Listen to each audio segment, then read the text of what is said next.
各位观众，大家好，今天是2019年11月4号，星期一。我们在温哥华某酒店采访移民 Russell。我们的移民故事是关于第3代移民以及他们的移民故事。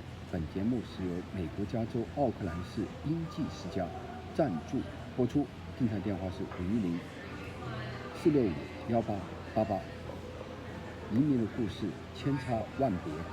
幸福的家庭都差不多，都是一家和和暖暖的。但是移民要不停的奋斗，在奋斗的过程中，我们有很多喜怒哀乐。第1代移民通常是铺垫。Russell 他先头讲了一个他的爷爷第1代移民的故事。本期节目我们是邀请他讲他父亲的故事。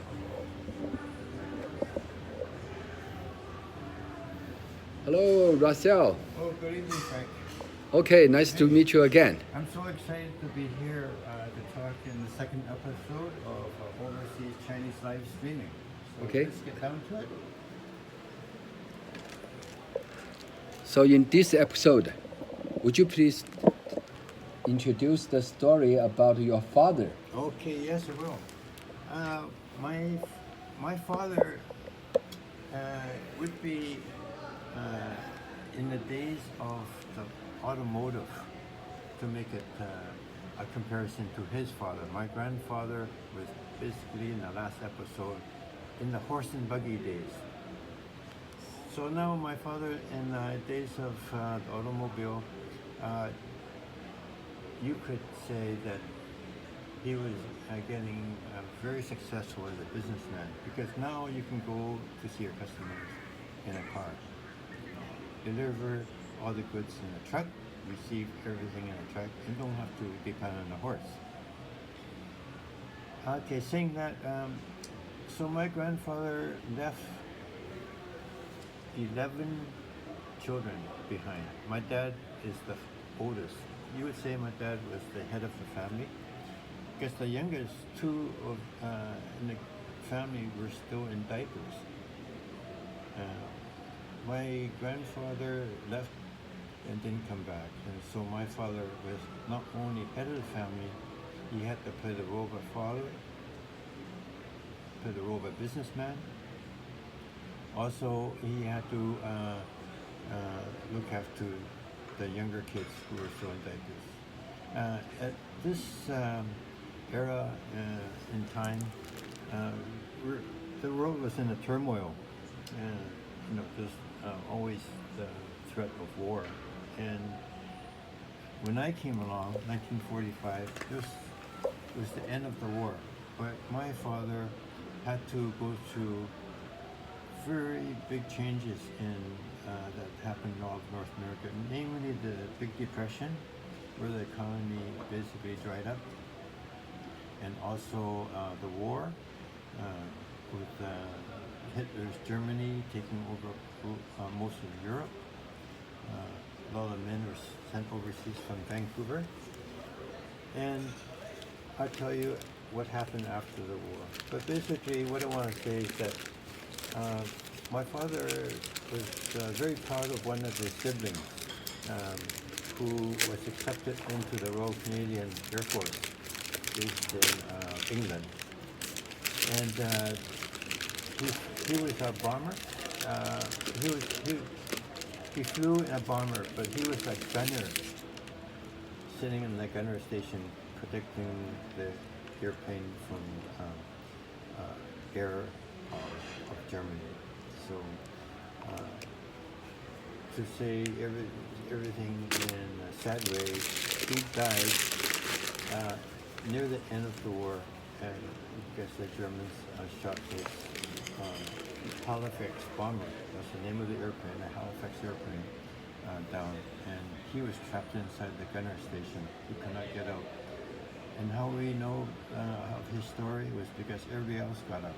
He was just trapped, because when the airplane was hit, all electricity went off. He couldn't get out of the station. Everybody else parachuted, and we got hold of, my father got hold of all these other people that flew with them to get the story about what happened that day. But going into my father's time is a wonderful story to tell, because as head of the family and trying to raise money to support the business and the family while the rest of his siblings went to school, went to university, he missed out on what he really wanted, was to get an education. But his education was self-made. Since he couldn't go to university, he became a very successful personality in the city of Vancouver. Why I say this is because he grew a business that became a large business. They were enfranchised with IGA's store and London Drugs. Okay. And so they own London Drugs, which is a big company in Vancouver now. He was also, he loved to donate his time to help a charitable cause.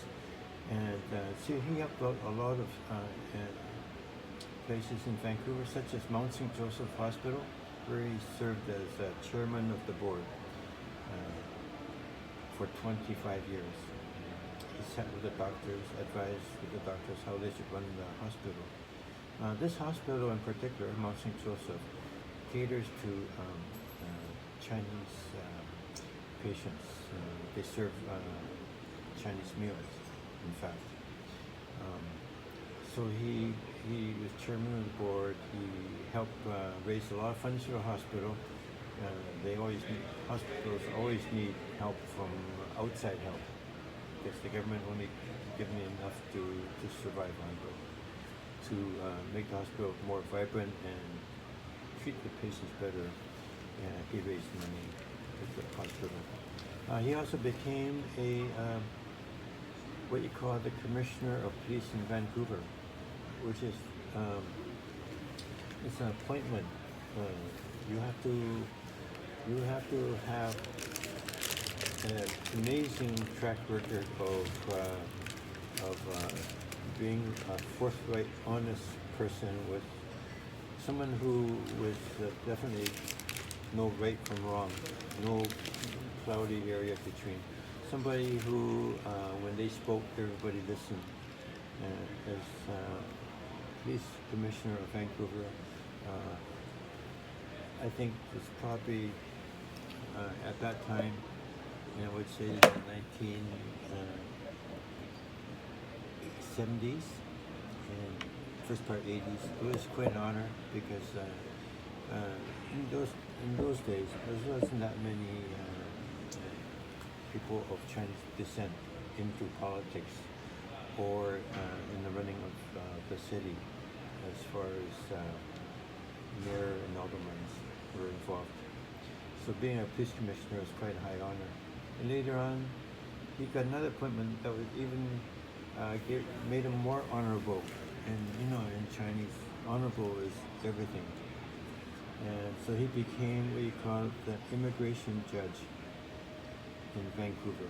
He was appointed immigration judge. You wear the immigration, the black robe, the hat, and the RCMP is all around, and you welcome all the citizens, new citizens of Canada, and that was quite the honor.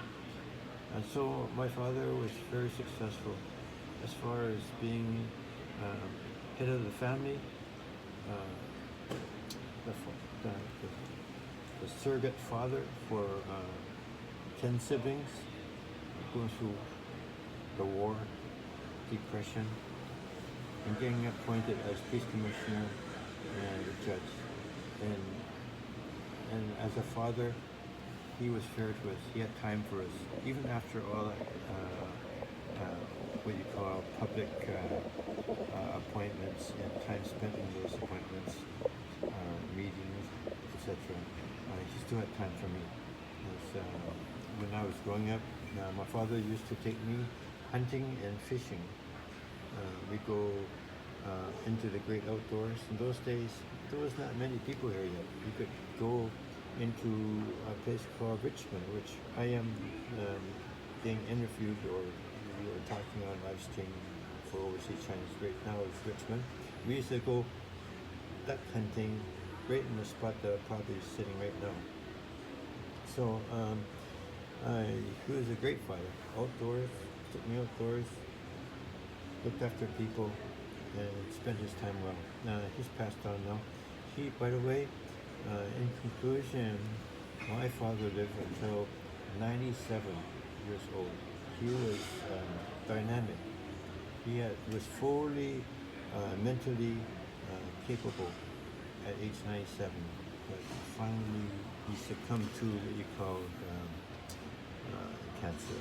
So, but at 97, can't complain too much, and so that's what I could say about my father.